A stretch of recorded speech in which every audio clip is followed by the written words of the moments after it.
Hello, കയലോരത്തിലേക്ക് എല്ലാവർക്കും സ്വാഗതം. നമ്മുടെ വീഡിയോ ആദ്യമായിട്ട് കാണുന്നവരാണെങ്കിൽ ഒന്ന് സബ്സ്ക്രൈബ് ചെയ്തേക്കണം കേട്ടോ. ഇതെപ്പോഴും പറയുന്നു വിചാരിക്കും, പക്ഷെ മറന്നു പോകും. അപ്പോൾ ഒന്ന് ചെയ്തേക്കണേ, ചെയ്യാത്തവരൊക്കെ. അപ്പോൾ നമ്മളിന്ന് ജോലിയൊക്കെ കഴിഞ്ഞ് വന്നിട്ടേ സത്യം പറഞ്ഞാൽ ഞാൻ അങ്ങ് കിടന്ന് ഉറങ്ങിപ്പോയി.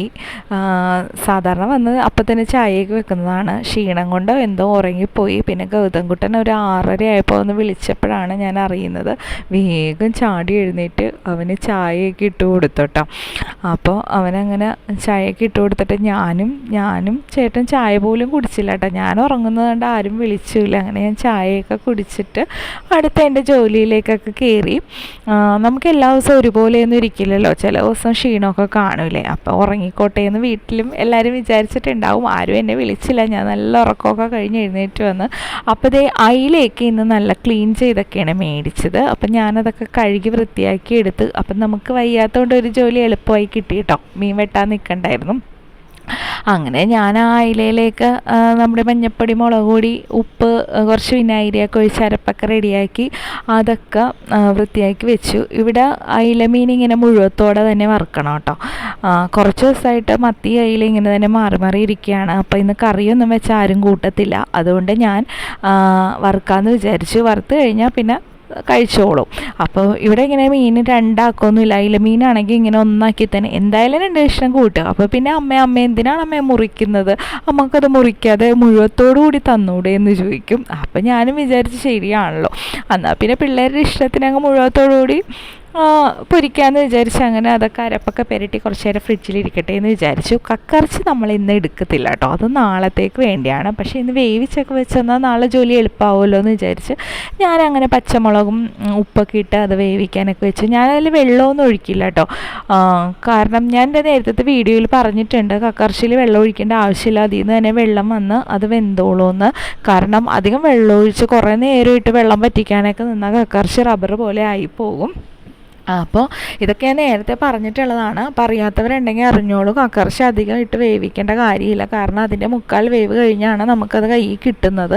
അപ്പോൾ അധികം വേവിക്കേണ്ട, അത് വെള്ളം ഇല്ലാതെ വെച്ചാൽ മതി. അതിൽ നിന്ന് വെള്ളം ഇറങ്ങി വന്നോളും. അതുപോലെ ഞാനപ്പോൾ ഒന്ന് പച്ചക്കറി എന്തെങ്കിലും വേണ്ടതെന്ന് വിചാരിച്ച് ഒരു പീച്ചിങ്ങ എടുത്ത് അരിഞ്ഞ് കുറച്ച് പച്ചമുളക് ഉപ്പൊക്കെ ഇട്ട് വേവിക്കാൻ വെച്ചിട്ടുണ്ട്. അപ്പോൾ പറഞ്ഞു വന്നത് ഇതാണ്, നമുക്ക് എപ്പോഴും ഒരുപോലെ എല്ലാവർക്കും ഇരിക്കില്ലല്ലോ. ചില ദിവസം നമുക്കും കുറച്ച് ക്ഷീണമൊക്കെ ഉണ്ടാവും. അപ്പോൾ ആ ക്ഷീണത്തിൽ ഞാനും കുറച്ച് കിടന്നൊക്കെ പോയി. അതുകൊണ്ട് ഇന്ന് ലേറ്റായാണ് ഞാൻ എല്ലാം ചെയ്യാനൊക്കെ നിന്നത്. അല്ലെങ്കിൽ ഞാൻ ഈ സമയത്തൊക്കെ കുറച്ച് നേരം റെസ്റ്റൊക്കെ എടുത്തിരിക്കുന്ന സമയമാണ്. പക്ഷേ ഇന്ന് വന്നപ്പോൾ തന്നെ എന്തോ കിടക്കണം എന്നൊക്കെ തോന്നി. അങ്ങനെ ഞാൻ കിടന്നു. അപ്പോൾ ഗൗതമിന് വിശക്കണമെന്ന് പറയുന്നുണ്ട് കേട്ടോ. ആൾക്ക് ഉറക്കം വരുന്ന ഇപ്പോൾ ഒരു 8 മണിയൊക്കെ ആയി. അപ്പോൾ ആളെന്ന് പറയും, സാധാരണ ഇരുന്ന് പഠിക്കണതാണ്. അപ്പോൾ അവനും എന്തോ നല്ല കഫക്കെട്ടൊക്കെ ഉണ്ട്. അപ്പോൾ നല്ല ക്ഷീണം ഉള്ള പോലെ തോന്നി. അപ്പോൾ എന്നോട് പറഞ്ഞു, അമ്മ വേഗം ചോറ് വന്നാൽ എനിക്ക് കിടന്ന് ഉറങ്ങായിരുന്നു, ഒന്ന് ഉറങ്ങിയെന്നാൽ എൻ്റെ ക്ഷീണവും മാറുമെന്ന് പറഞ്ഞു. അപ്പം ഞാൻ പിന്നെ എന്നാൽ മോന് വേഗം ചോറൊക്കെ റെഡിയാക്കാമെന്ന് വിചാരിച്ച് പീച്ചിങ്ങയിലൊക്കെ അരപ്പൊക്കെ ഇട്ട്. അപ്പം നമ്മുടെ അരപ്പൊക്കെ സെറ്റായി വരട്ടെ.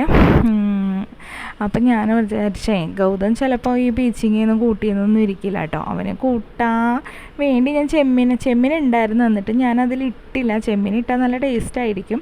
പക്ഷേ ഗൗതം കൂട്ടിയില്ലെങ്കിലോ എന്ന് ഓർത്താണ്. അപ്പോൾ ആൾ അതുപോലെ തന്നെ പറഞ്ഞു, എനിക്ക് ഈ കറി വേണ്ട കേട്ടോ എന്ന്.